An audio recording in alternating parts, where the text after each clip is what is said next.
నీ ఆత్మీయ జీవితాన్ని పాడు చేసుకునే స్నేహాలు ఏమన్నా చేస్తున్నావా? నువ్వు ఏం చేయాలి, ఏం చేస్తున్నావు? అదే నీ స్థానం ఎక్కడ? నీ స్థానం ఎక్కడ? దేవుని సన్నిధిలో నువ్వేం చేయాలి, నువ్వేం చేస్తున్నావు? నువ్వు చేసిన పని ఏమిటి? నువ్వు చేసిన పని ఏమిటి?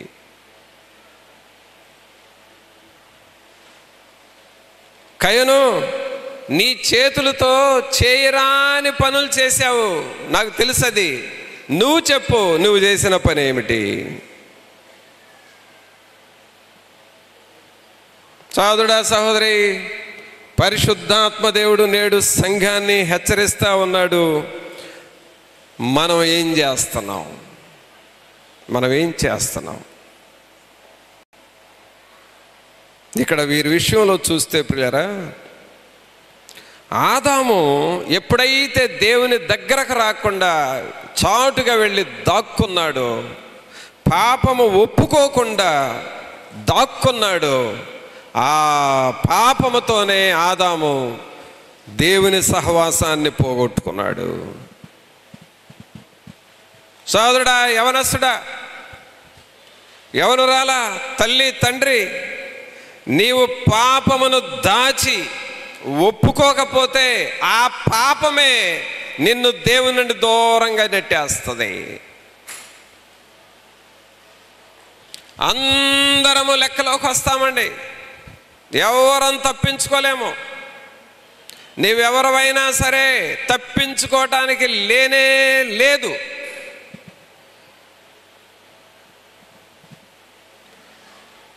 పర్వాలేదులే, ఈ పాపము చేసినా ఎవరికి తెలియదులే అని అనుకోవద్దు. ఆ పాపము నిన్ను ఖచ్చితంగా పట్టుకుంటుంది, పట్టిస్తుంది.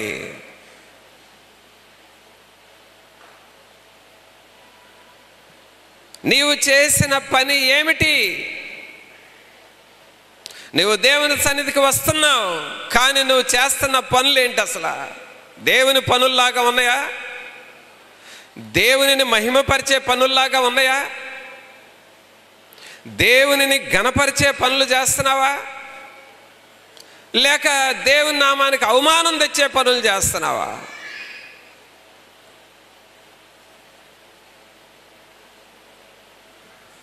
ఏంటి నువ్వు చేస్తున్న పనులు?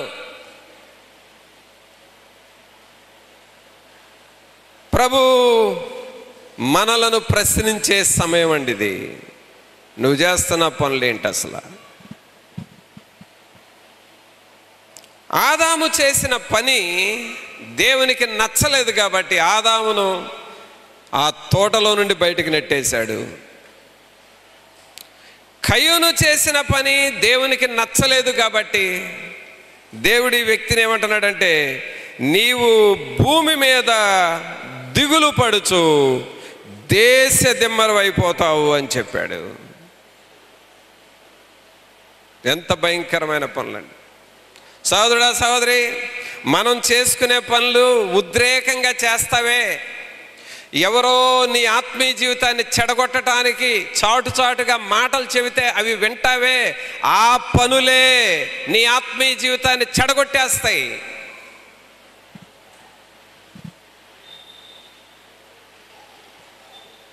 అనుకోకుండా ఏముందలేని ఆత్మీయ జీవితాన్ని చెడగొట్టుకునే సలహాలు విని ఆత్మీయ జీవితాన్ని కాపాడుకోకపోతే ఆ మాటలే, ఆ స్నేహమే నీ ఆత్మీయ జీవితాన్ని లాగేస్తుంది ప్రక్కకి.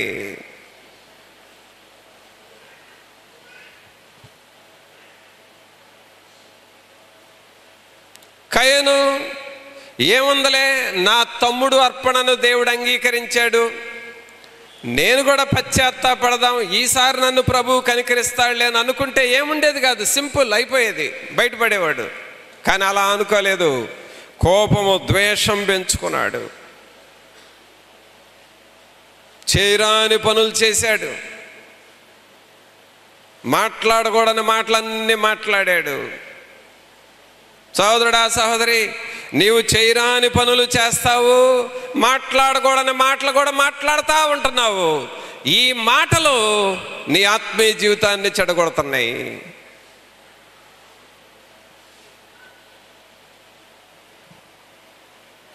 అందుకనే యెహోవా దేవునికి ఎంత కోపం వచ్చిందంటే 14వ వచనంలో చూస్తే, నేడు ఈ ప్రదేశం నుండి నన్ను వెళ్ళగొట్టితివి, నీ సన్నిధికి రాకుండా వెలివేయబడి దిగులు పడుచు భూమి మీద దేశ దెమ్మరినై ఉందును. బా, దేశ దెమ్మరి అంటే ఒక చిన్న కోపము, చిన్న ఓర్చుకోలేని మనస్సు దేశదిమ్మరిగా మారేటట్లుగా చేసింది. అందుకే మనం ఏం చేస్తున్నామో గ్రహించుకొని జాగ్రత్తగా ఉండాలి. ప్రభు అడుగుతా ఉన్నాడు, నీ తమ్ముడైన హేబేలు ఎక్కడా? నువ్వు చేసింది ఏమిటి? కానీ దేవుడు ప్రశ్నించాడు, ఆదామును ప్రశ్నించాడు. అతను పశ్చాత్తాపడి తిరిగి రాలేదు, అందువల్లనే నెట్టివేశాడు బయటికి.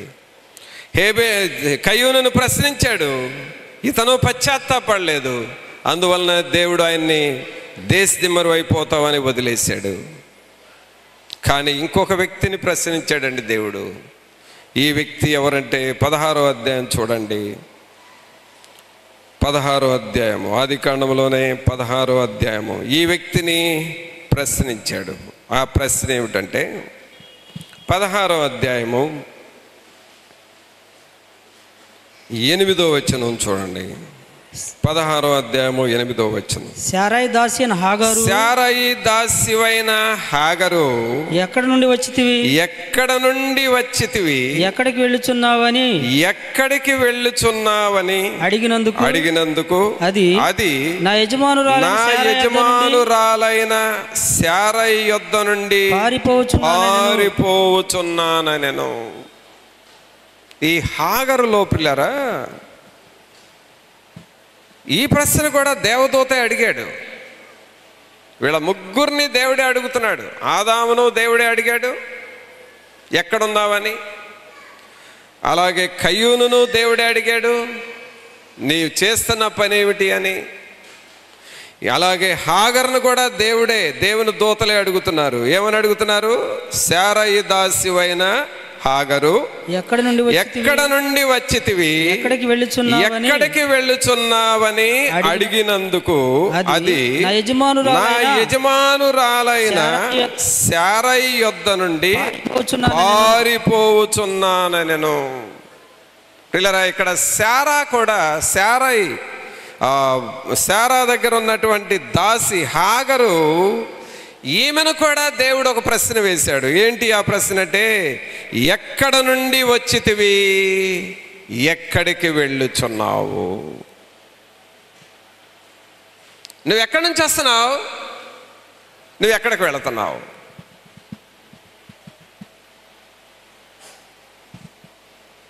పిల్లరా, ఇలాంటి ప్రశ్నలు మనల్ని కూడా దేవుడు అడుగుతూ ఉంటాడు. ఎక్కడి నుంచి వస్తున్నావు? ఎక్కడికి వెళుతున్నావు?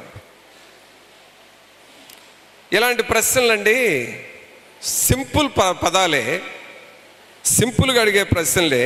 కానీ చాలామంది వీటికి కూడా అబద్ధాలు చెబుతారు. ఎవరైనా చూడండి, ఎక్కడి నుంచి వస్తున్నారు అని అంటే, వాళ్ళు ఎక్కడి నుంచి వస్తున్నారో కరెక్ట్గా పాయింట్ చెప్పరు, ఇంకేదో చెబుతారు. ఎవరన్నా వెళుతున్నారు అనుకోండి, ఎక్కడికి వెళుతున్నారు అని అడిగితే వాళ్ళు వెళ్ళే పాయింట్ కరెక్ట్గా చెప్పరు, ఇంకోటి ఏదో చెబుతారు. అంటే వచ్చేది పోయేది రెండు అబద్ధాలే చెబుతూ ఉంటారు. బహుశా హాగరు ఇలా అబద్ధాలు గనక చెప్పుంటే, ఈ ఆదాములాగా కయ్యూనులాగా ఈ హాగరు కూడా నష్టపోయి ఉండేది. కానీ హాగరు అబద్ధాలు చెప్పట్లా. ఏమని చెబుతా ఉంది చూడండి, 8వ వచనం. శారయి దాస్యమైన హాగరు, ఎక్కడ నుండి వచ్చి ఎక్కడ నుండి వచ్చితివి, ఎక్కడికి ఎక్కడికి వెళ్ళుచున్నావని అడిగినందుకు అది నా నా యజమానురాలైన శారయి యొద్ద నుండి శారయి యొద్ద నుండి పారిపోవచ్చున్నానెను. వాస్తవేనండి. నా యజమానురాలైన శారా దగ్గర నుండి నేను పారిపోతున్నానయ్యా, వాస్తవం చెప్పింది. ఆమె ఏం చేసిందో అదే చెప్పింది. ఆమె ఎక్కడి నుండి వస్తుందో అదే చెప్పింది. ఎక్కడి నుంచి వస్తున్నావు అని అంటే శారా యొద్ద నుండి వస్తున్నాను. ఎక్కడికి వెళ్తున్నావు అంటే పారిపోతున్నాను అంది. వాస్తవం చెప్పింది. ప్రియరా గమనించండి, నీ జీవితంలో వాస్తవం అనేది ఎప్పుడైతే నువ్వు దేవునికి చెబుతావో, యథార్థత అనేది ఎప్పుడైతే నువ్వు మాట్లాడుతూ ఉంటావో, ఉన్నది ఉన్నట్లుగా దేవునికి చెప్పాలి, దేవుని సేవకునికి చెప్పాలి, సంఘములో చెప్పాలి. ఉన్నది ఉన్నట్లుగా యథార్థంగా ఎప్పుడైతే నువ్వు మాట్లాడటం నేర్చుకుంటావో, ఈ హాగర్ను దేవుడు కనికరించాడు. దేవుడు ఎందుకంటే మనల్ని కనికరించటానికి మన ఉన్నాడు, మనల్ని ఓదార్చటానికి, మనల్ని ఆశీర్వదించటానికి ఉన్నాడు. ఆయనకు కూడా నువ్వు అబద్ధం చెబితే ఎలాగో?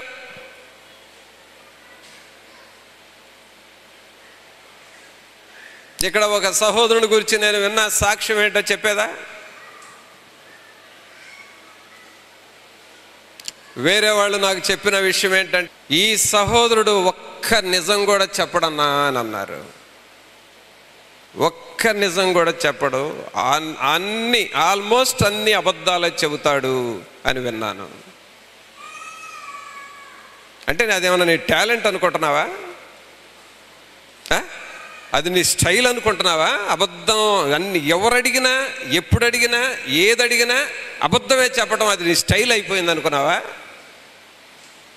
జాగ్రత్త సహోదరుడా, అబద్ధం చెప్పటమే నీ స్టైల్ అయితే దేవుడు నిన్ను శిక్షించడం దేవుని స్టైల్. అది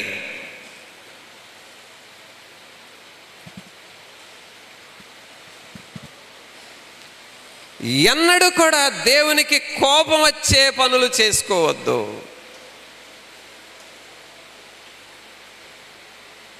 మరి ముఖ్యంగా బిజినెస్కి వెళ్ళేవాళ్ళు, డ్యూటీలకు వెళ్ళేవాళ్ళు, పనుల్లో ఉండేవాళ్ళు డైలీ లేస్తే 100 అబద్ధాలు. ఈ అబద్ధాలతోనే నీ ఆశీర్వాదాలు పోతున్నాయి, అది తెలియట్లేదు నీకు. అసలు ఆశీర్వాదాలు ఎక్కడ నీకు మిస్ అవుతున్నాయి అంటే అబద్ధాలతో ప్రాక్టీస్ అయిపోయావు కాబట్టి ఆశీర్వాదాలు పోతున్నాయి. కానీ హాగర్ అలా చెప్పలేదు. శారయి దాస్యమైన హాగరు, ఎక్కడ నుండి వచ్చితివి, ఎక్కడికి వెళుచున్నావని అడిగినందుకు అది ఏమేమన్నా, ఏమి లేదులేండి, నేను ఎక్కడి నుంచి వస్తే నీకెందుకు, నేను ఎక్కడికి వెళితే నీకెందుకు, నా సంగతి నీకెందుకు అని అందా? అనలా. ఆమెమంది అనంటే, నా యజమానురాలైన శారయి యొద్ద నుండి పారిపోవచ్చున్నాను. అయ్యా నేను పారిపోతున్నానయ్యా, నేను ఇక్కడ పారిపోతున్నానయ్యా, ఇక నేను వెళ్ళిపోవాలని వెళ్ళిపోతున్నానయ్యా. ఈమె ఎప్పుడైతే వాస్తవం చెప్పిందో దేవుడు ఏం చేశాడో చూడండి 9వ వచనంలో. అప్పుడు యెహోవా దూత నీ యజమానురాలి యొద్దకు తిరిగి వెళ్ళి ఆమె చేతి క్రింద అణిగియుండుమని దానితో చెప్పాను. అమ్మా నువ్వు అలా పారిపోవద్దు, మరలా నువ్వు వెనకకు తిరిగి వెళ్ళు, నీ యజమానురాల దగ్గరకు వెళ్ళు. నువ్వు ఉండాల్సిన స్థలము అక్కడే కానీ ఇక్కడ కాదు. సోదరుడా సహోదరి, దేవునిలో ఉండాలి. నువ్వు దేవునిలో నుండి ప్రక్కకు పోవటం కాదు నీ స్థలం. దేవుని సన్నిధిలో ఉండాలి మనం. దావీదు గారు ఏమంటున్నాడు 23వ కీర్తన 6వ వచనంలో, చిరకాలము యెహోవా మందిరములో నేను నివాసము చేసేదను.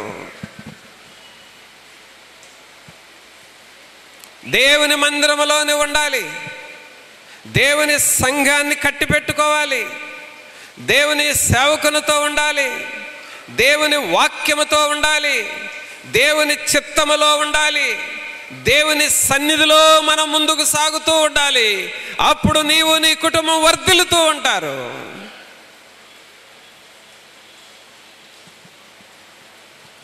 హాగరు, నీకు తెలియక పారిపోతున్నావు. నువ్వు అలా పారిపోవద్దు. మరలా ఏం చేస్తావంటే వెనక్కి తిరిగి వెళ్ళు. నీ దాసురాలైన, నీ యజమానురాలైన శారయి దగ్గరకు వెళ్ళి అక్కడే ఉండు. Turn back. మనం దారుల్లో వెళుతూ ఉన్నప్పుడు ఒక రోడ్డును వెళుతూ ఉంటే మనం వెళ్ళవలసిన స్థలము దాటి వచ్చామనుకోండి, పైకి వెళ్ళి వెనక్కి తిరిగి వస్తాం. అంటే దాన్ని యూ టర్న్ అంటాం. ఏ టర్న్ అది? You turn. యూ టర్న్ అంటే ముందుకు వెళతాము, మళ్ళీ మనం వెళ్ళాల్సిన స్థలం ప్రక్కనే ఉంటే ముందుకు వెళ్ళి అలాగూ వెనక్కి తిరిగి వస్తాం.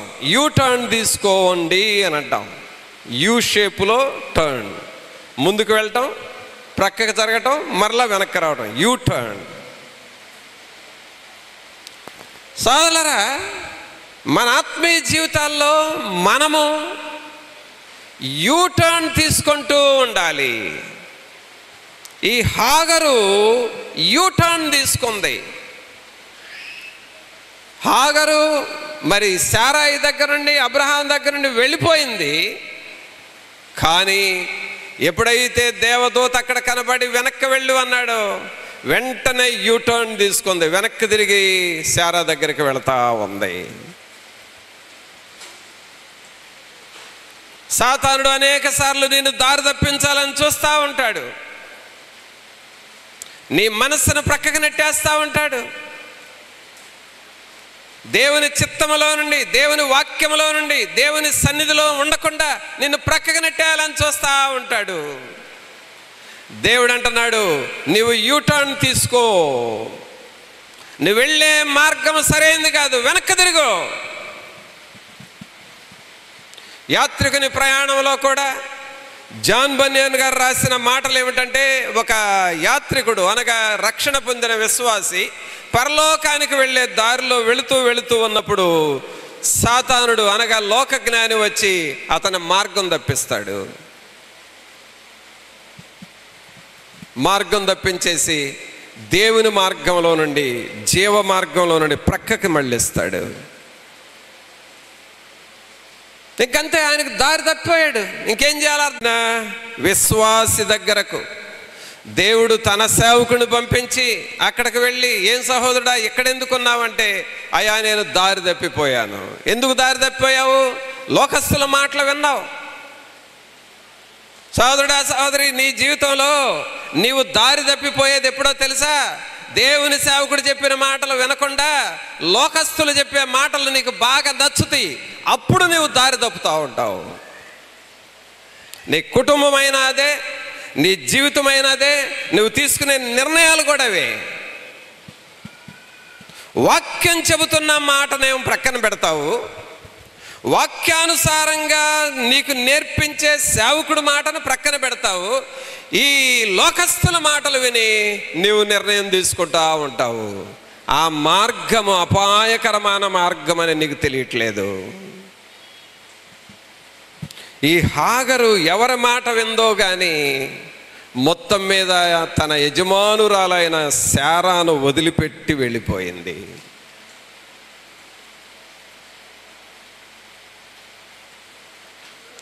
ఓ క్రైస్తవుడా, జయ జీవితమేలి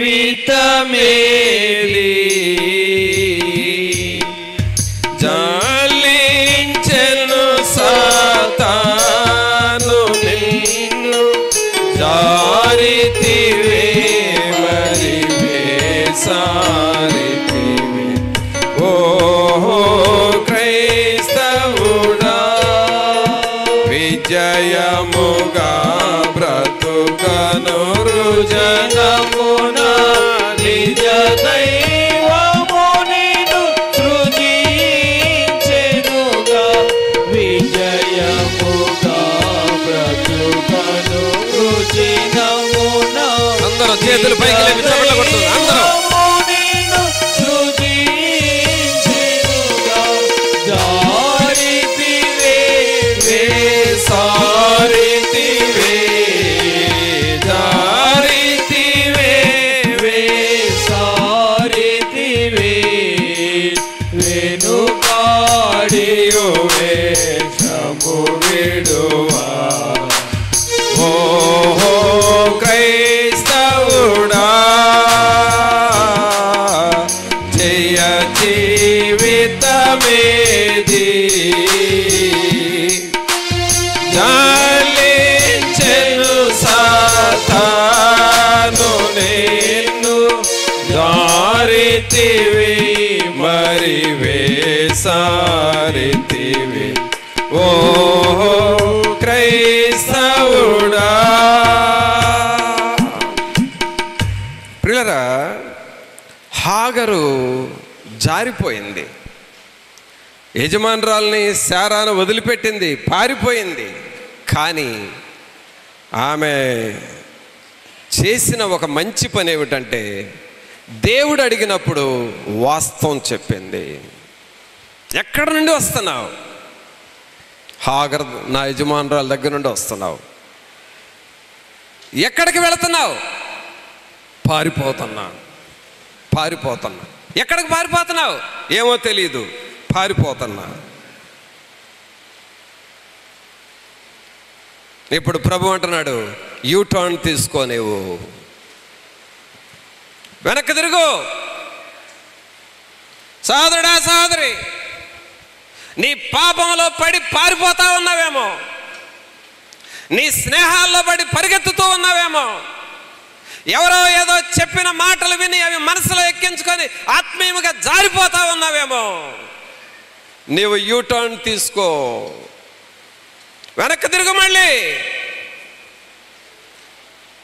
హాగరు, నేను నిన్ను దీవిస్తా, నువ్వు వెనక్కి తిరుగు. హాగరు, నేను నిన్ను వర్ధిల్లునట్లుగా చేస్తా, నువ్వు వెనక్కి తిరుగు. హాగరు, నీ పిల్లల్ని నేను రాజులుగా చేస్తా, నువ్వు వెనక్కి తిరుగు. చప్పట్లు కొట్టుడు ఒకసారి అందరికి. నువ్వు వెనక్కి తిరుగు. జీవాధిపతి అయిన యేసు మన సంఘాన్ని హెచ్చరిస్తా ఉన్నాడు, మీరు వెనక్కి తిరగండి, యూ టర్న్ తీసుకోనండి, దేవుని వైపు తిరిగి రండి, దేవుని చిత్తములోనికి రండి. ఒక్కసారి ఆలోచించుకుంది హాగరు.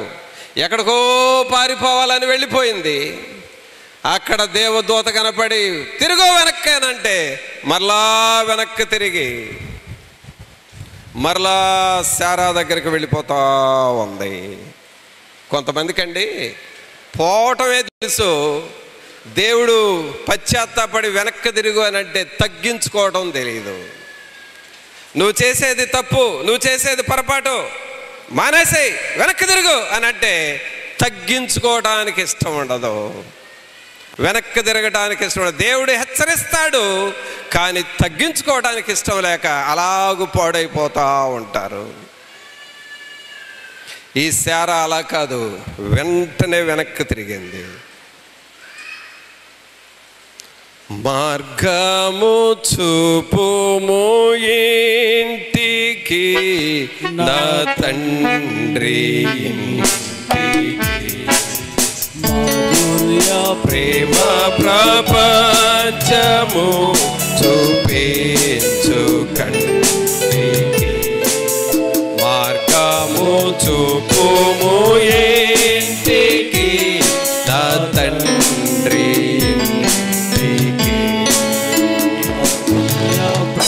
ఈ హాగరు వెనక్కి తిరిగి అలాగూ మరలా శారా దగ్గరికి వెళ్ళింది. అక్కడ ఏం జరిగిందంటే, వెనక్కి తిరిగిన తర్వాత దేవుడు అన్న మాట ఏంటో చూడండి. 16వ అధ్యాయంలో 9వ వచనం చూడండి.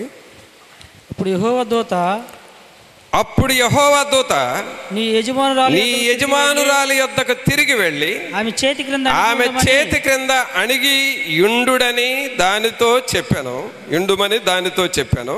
మరియు యెహోవా దూత నీ సంతానమును నిశ్చయముగా విస్తరింపజేసెదను, అది లెక్కింప వీలు లేనంతగా విస్తారమవునని దానితో చెప్పాను.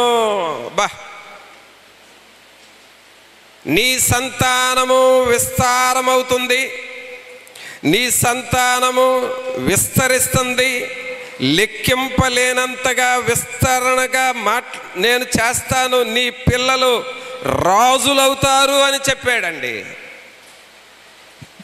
ఒక్క యూటర్న్ తీసుకున్నందువలన ఎన్ని బ్లెస్సింగ్స్ ఉన్నాయో చూడండి.